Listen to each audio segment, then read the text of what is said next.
Welcome to Getting Mental with Dr. Dean.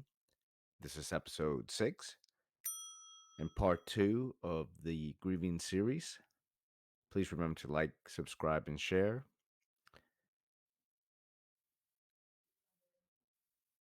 Some disclaimers. Remember, this is for information and educational purposes only. This is not health or mental health advice. This does not constitute a client counselor or therapist relationship. If you find yourself in a mental health crisis, call 988-911 or go to your nearest emergency room. So this is again part 2 of the Grieving series. So there's different models out there for grieving, and there's different ways to kind of conceptualize the experiences that you may be experiencing. One of the most well-known models, is that of Elizabeth Kubler-Ross from the 1969 book titled "On Death and Dying." And there's 5 stages. Some models have covered a 6th stage, but here there are: denial, anger, bargaining, depression or sadness, and then acceptance. Some models talk about partial acceptance as a 5th stage, if you will, and then acceptance as a final stage.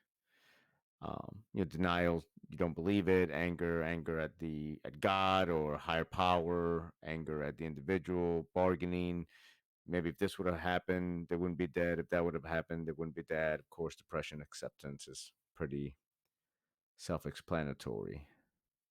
And these are all very natural stages. And again, there's other models out there.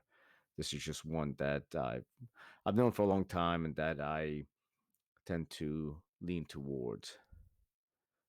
Um, so instead of a linear process with these stages, right, that you go from denial to anger to bargaining to depression or sadness and then to acceptance, consider that when someone you care about passes or there's some kind of a loss, that you might be in acceptance right away and that you might jump to bargaining or you might jump to anger. There's no real specific linear process to this, right? You could start at any point and bounce around, and it can be very fluid, if you will, versus kind of this step 1, step 2, step 3 kind of process. And there's kind of this overlapping concept that I want to encourage you to consider when it comes to grieving, that all of these kind of experiences can overlap, and that you may be at one day, at another within the same day. You could fluctuate between the two, or between all 5, and that's just grieving, right? Shift from one to another. That's just part of the process, and it's not wrong. It's not bad. Doesn't always feel great, but it's just part of the grieving process, and an invitation to recognize that and accept that versus trying to fight it or feel that it's not appropriate in any way. And this journey that you're going to be on when you're grieving may never really come to a full end. I again recently lost a good friend, lost my father several years ago, and I don't think I'll ever get to a point that, hey, I'll never grieve them, grieve my dad or grieve my friend. But some days will be easier, hopefully, than others. And this is just all normal ups and downs of life, right? And in particular, when it comes to grieving. One thing I ask folks to consider is that if the person who passed was on the other chair across the room or on the other end of the sofa, if I asked them, hey, I'm struggling, this is what's going on, I miss you, what would they say to me? What would they want for me?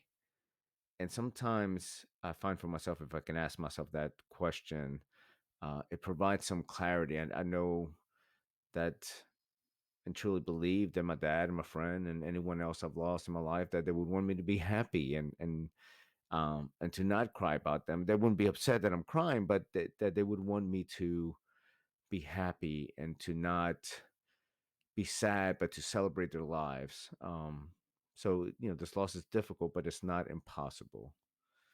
Um, one way of thinking about loss is, if I were to be the one who had passed, what would I want for those who care about me and those who I cared about and those I loved and love?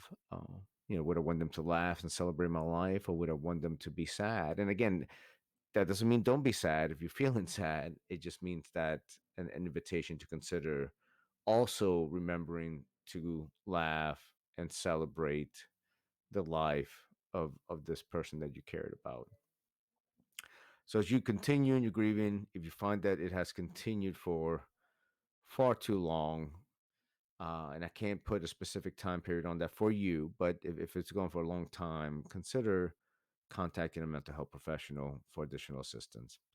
Thank you again for watching and listening. And until next time, I wish you the best.